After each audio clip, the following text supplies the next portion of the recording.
Hello. Welcome to the Gift of Need podcast. I'm Jude Trang. This podcast explores the intersection of life's needs, growth, and mutual support, and it was born from a deep belief that our needs are not burdens, but they are actually gifts. My guests today are my dear husband, John. Hello. And our dear friend and soulmate to both of us, Linda Bale. Mm-hmm. Linda has so many gifts that John and I have needed over the decades, it's hard to know where to begin. But if you listen to our first podcast on grief, the beginning of this conversation, you can hear more about her. And I've asked Linda to guide us through these discussions on grief because she knows us so well. She's very empathetic.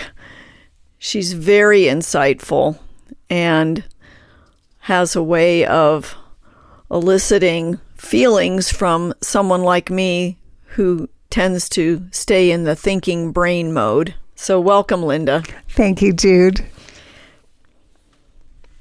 We've been through so much together, and I just want to review that for you. There was the death of your younger brother, 40. He had AIDS and had spent 2 months in the hospital before he died. And then there was a long sickness. Your sister had not only breast cancer, but brain cancer, and finally succumbed.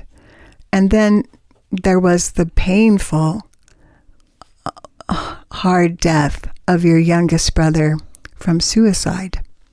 Yeah. That might be the hardest one to talk about in those, but because suicide, a death of despair, is so, it just leaves so many questions and so many places where you wish you would have seen ahead of time and known something you could have done better to help, right? Yeah. But our relationship and the reason I think that we are so close with you, I'm going to repeat this quote by Alphonse de Lamartine because it does sum up our relationship. Grief knits two hearts in close bonds more than happiness ever can, and common sufferings are far stronger than links than common joys. Oh, I really believe that's true, for sure. So, picking up from where we left off last time, we ended by saying there were some daily things that you were putting into your lives, and that have sustained you, that kept you going. And can you tell me what that was? We kept a daily journal, and something we had never done together. It was a way for us to express, I think, what was sometimes too painful or even too awful to say out loud, even to ourselves. You know, if you say a word and you hear it with your ears, it's almost like it becomes real. And some of those feelings after a death like this are just so intense. And this death, I don't know if we reiterated it here. This was the death of our 25-year-old son, John Life, known as JL. He died of an accidental heroin overdose after struggling for almost a decade in and out of recovery because of the demon of opioid addiction. And so most of our friends had no experience with the death of a child. And we needed a safe place where these emotions could sit. Sometimes we would discuss the entries with each other and sometimes not. Did you do it every day, Jude? Well, we didn't, I think, set out to say we'll do this every day, and we didn't each always write every day. But the journal was there. And sometimes it'd be both of us writing something, and sometimes it'd just be one of us. Sometimes we'd be out and about or somewhere else, or maybe on a trip, and we'd make a note and then we'd enter it later. Okay. John had never really journaled, but I was a journaler from way back. But John, for me, the idea of journaling just came naturally at that time. There were so many feelings, so much pent up emotion, so much pain. This gave me an opportunity to feel like I was actually writing a letter to my son, writing a love letter to him, writing an apology to him, writing a regret to him. And it was very, very, consoling, I think, to be able to feel like he was hearing me speak. He was able to hear my heart. So you were like, in essence, talking to him. I really was. That was the essence of it. A conversation with him. And many of the themes over the course of that first 12 months were repeated. Right. In many different conversations. Right. And maybe sometimes imagining what he might have said or the way he was. Sure. Just all of that. It was great. You said the 12 months. So a lot of people think that, well, after a year, you should kind of be over it and you should be kind of back to normal by then. And sometimes people have even a shorter attention span to grief and wonder why it's taking you so long. For you, were the 12 months enough? Could you get back to normal in that time? Oh, no. I do understand why a year is considered a landmark in the grieving process, because you go through many events in the course of a year: birthdays, holidays, anniversaries, the places where that person would normally be part of your life and part of family gatherings, etc. So they all bring up these painful memories, but the empty place is still empty.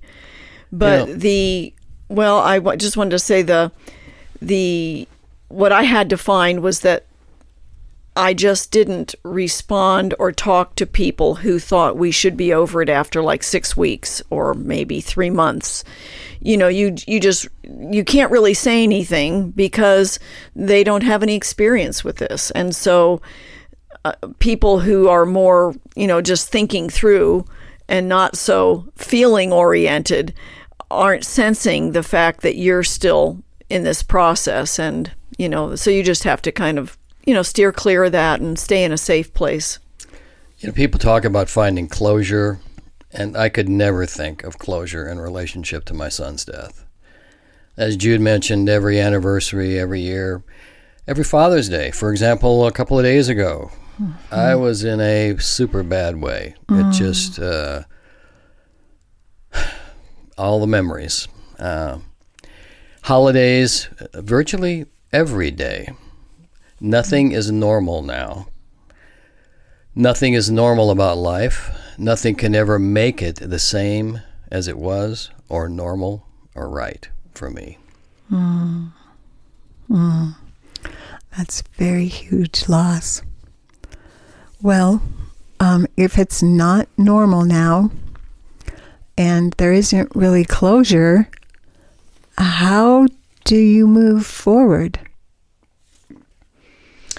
Well, rather than closure, David Kessler, who co-wrote the 5 Stages of Loss with Elizabeth Kubler-Ross, wrote a book called Finding Meaning, the 6th Stage of Grief.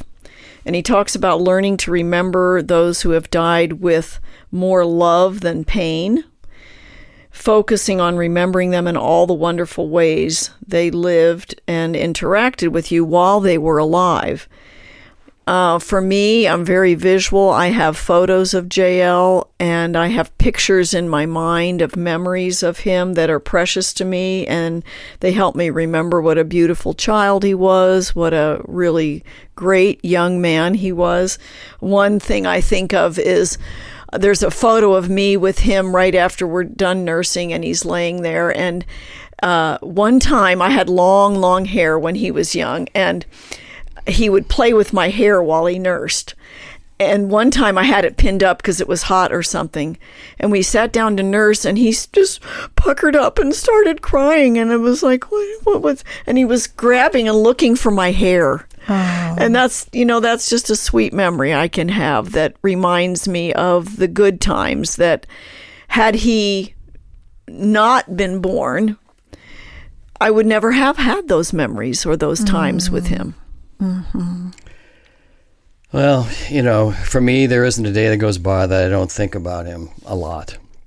It's a constant reminder to me of the fragility of life and the brokenness of this world.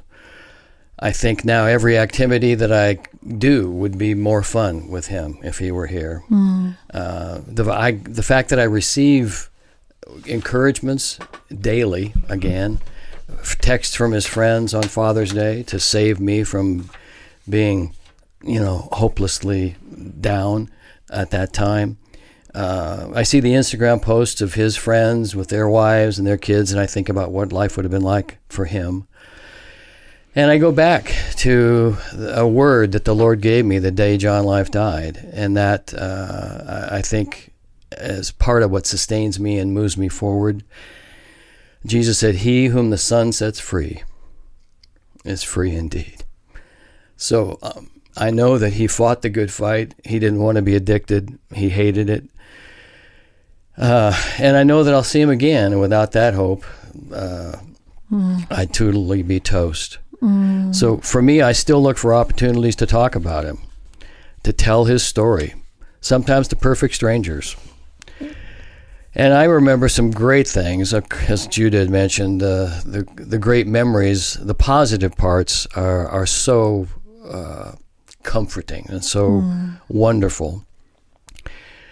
Playing with him as a kid, wrestling around on the floor, Brio, Legos. Oh yeah, lots of Legos, and he was good at it. Holding him, hugging him, laughing together. And one particularly cool memory I have is I used to buy car magazines before the internet, and old car especially. And I'd circle the ones that I liked. So one day I'm seeing him on the couch, not too far away from me, with another copy of old cars. And here he is with his little red marker pen circling the ones that he liked. And I just thought, how cool is that? Very cool. Of course, then as he got older, as a teen, there were the go-karts and the dirt bikes and the climbing and the four-wheeling and the paintballing. And, I should mention, this guy was, part Italian, so pyrotechnics were a big part of the life, including things like, pipe bombs, napalm. He really brought to life the thing that I've learned about Jude, and that Southern Italians in particular have learned how to turn chaos into an art form.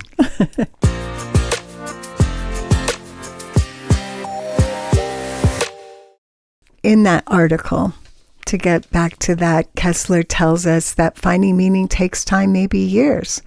And we don't even understand why our loved one died. He says, try saying instead, why are you alive? Why are you alive? Did you ever have that feeling, Jude? Oh, yeah. I've always sought to find meaning in my life. Why was I born in America and not in the Sudan or Bangladesh or the slums of Rio?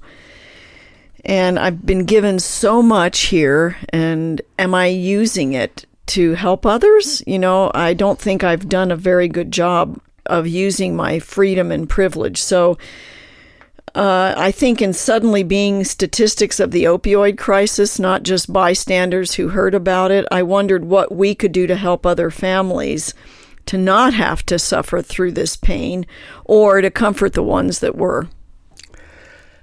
For me, it's seeing the way God has used John Life's story, his life, his struggles, his death, and our story as his parents has been a huge blessing. As we share our stories and the intense needs that we experienced with others, we see them receive the gifts of encouragement and hope. And this is incredibly good and helpful, wonderful for me. Mm-hmm. Also, like learning to move forward in a way that honors. Have you found a way to do that? You know, unbeknownst to us, our journal became that way for us. I told a writer friend in town about the journal, and she felt it was very significant that we, as a couple, had drawn closer to each other as opposed to so many who then start the shame-blame game and pull apart and divorce after the death of a child. That she thought it was very unique and that our story should be heard, and to try to turn the journal into a memoir. Our journaling and the work on the memoir that Jude wrote was huge. It transitioned from this chronological repetition of a lot of the same things that were actually in the journal to a wonderful memoir and essays with 26 or so different topics about every facet of what we had experienced, from the pharmaceutical industry role in it to our personal grief and grieving process and loss. And the opportunity to share that with others and give ourselves and our experience and our hopes and our dreams and our successes and our failures and our encouragement to others, and to let them know that they weren't alone, was really, really helpful and valuable. Mm-hmm. Mm-hmm. Definitely. And so, again, in that article we're referring to today, it says that this process of finding that meaning, it can transform grief into a more peaceful experience. Well, did that happen to you? Writing the book was a process that took several years. I worked with several editors. And yes, I think it did bring peace, because in reviewing our feelings over that first year, I was able to ponder them from a safer distance. I wasn't having those intense feelings that I was in the midst of and could hardly verbalize, right? And I felt hope that I was doing something so that our son would be remembered not negatively, not as, an addict, but as a real normal person, because that's what he was. Especially this opioid epidemic, where kids like him and his friends started using prescription opioids as a party drug. So when John and I were growing up, marijuana was, what was the thing that people passed around at parties, and maybe they dropped a little acid or something. And those, especially the marijuana, was a 10th, maybe a 20th, the strength of marijuana now, that's been all genetically engineered and stuff. But when you think about starting your party scene, a lot of the kids were drinking and doing marijuana.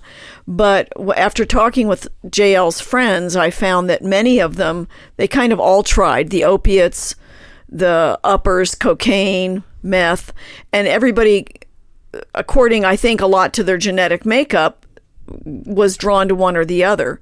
So if you were drawn to opioids, you're addicted really quickly, and that should change the perception that the public has about, these kids are just losers and blah, blah, blah.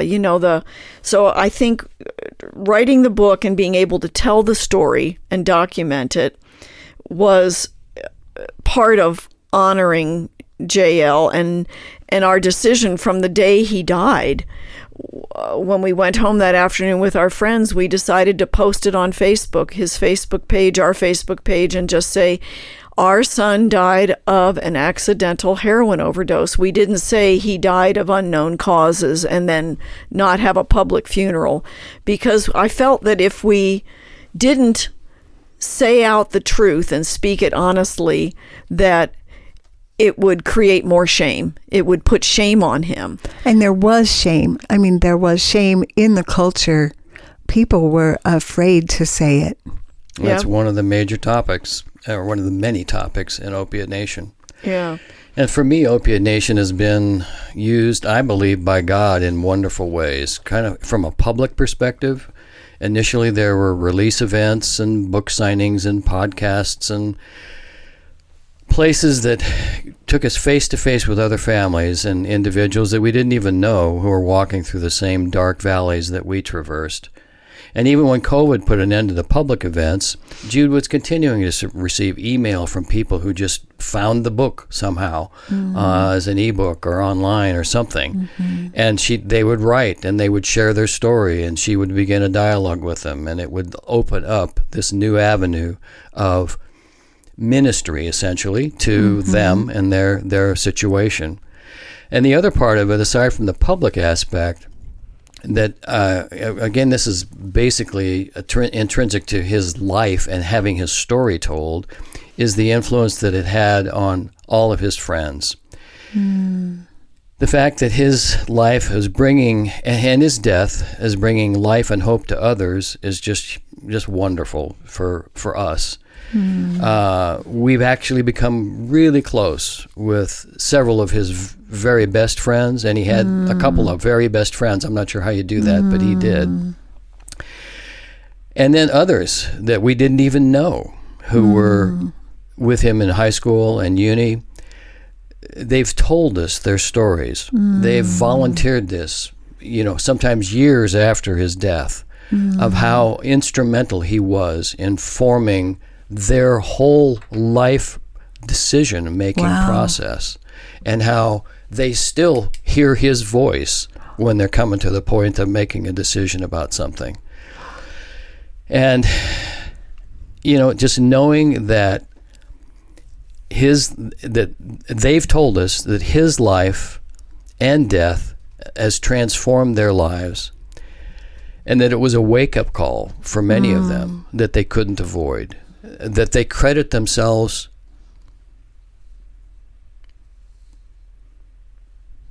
the fact that they're still alive, because of their relationship with JL and his love and commitment to them. I was going to say that too. His death, I think, saved many of his friends that were still addicted, because they thought, wow, if this could happen to JL, he was so smart, he had this great family, it was really a wake-up call for them, and many of them are still alive today, still struggling, I have to say. Opioids are just the demon of drugs, and I like cancer. Demon works too, but cancer is they are the cancer. That's what his addiction doctor said, that opioids are the cancer of drug addictions, because they so change your brain chemistry that it's very, very hard to recover. And I tell his friends that are on Suboxone or Naloxone or whatever today, or getting the shots or the implants, just do it. Because even if you have to do it the rest of your life, you're alive and you can function. Do what you have to do to stay alive. And you can't roll back time. This is what happened to that generation. I've recently written a blog on my Opiate Nation about a stolen generation. That's really what they were. They were an entire generation. And it takes a generation before you can stop the kind of snowball effect. And we are starting to see finally a little bit of a downturn in the number of deaths from opioids, and even fentanyl, which is another whole subject. So, and then so Jude and John both, you didn't stop at Opiate Nation, your blogs and speaking to people. Along comes this new thing, the gift of need. The gift of need. Can you tell me about that? Well, loss and the accompanying grief is universal. It's a universal need. It's something we will all go through. And, while we live on this earth, someone we know will probably die. Parents, siblings, friends. Even if you live to be 100, and it'd be highly unusual that somebody around you has not died, right? And so those losses create a variety of needs, and needs create opportunities for many things if we're open and willing to embrace them. And need was rattling around in my brain before John Life died, and then I think seeing that's just one aspect. Grief and loss is one aspect of a need in our life that also offers opportunities for receiving things that you are not expecting, and usually they're wonderful kind of things. Kessler's book was suggesting that when we search for and find meaning to our loss in our dire need, we'll have something to help others. And this extreme need of losing a loved one, is a very transcendent need. In our desperation, John and I, we found hope and peace and comfort. And we found that, I always say we found it from God, but it was through others. It wasn't through angels. It's through human beings, but people. And so now we are extending those gifts to other people. Well, here's an example.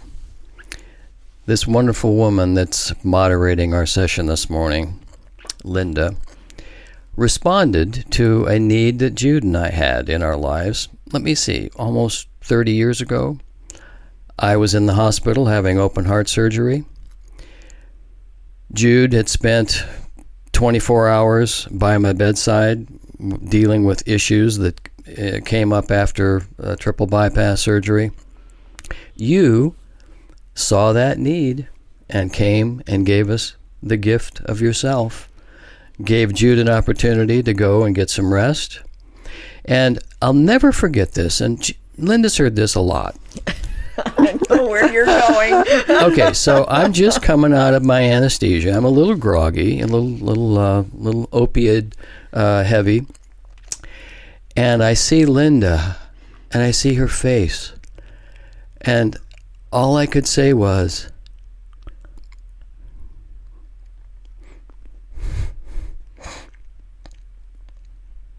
I love you, Linda. That's our memory. And so many times. That is a gift. Well, I think it's time to close off here. Thank you. I love you, Linda. Thank you, John, for sharing that. And Linda, thank you for everything, for your friendship, your commitment to us, for being here and guiding this difficult conversation. You are welcome. So thank you to everyone who joined us today. I hope this was encouraging in some way to you, whether it's through your own loss and grief or whether there's someone in your life that now you have a better insight on how to help them and bring them the kind of help that they need, whether it's silence or speaking or a meal or a hug. So thank you. Please consider subscribing to this free podcast and to my free Substack newsletter and leave a review. I'd love to hear from you. Bye.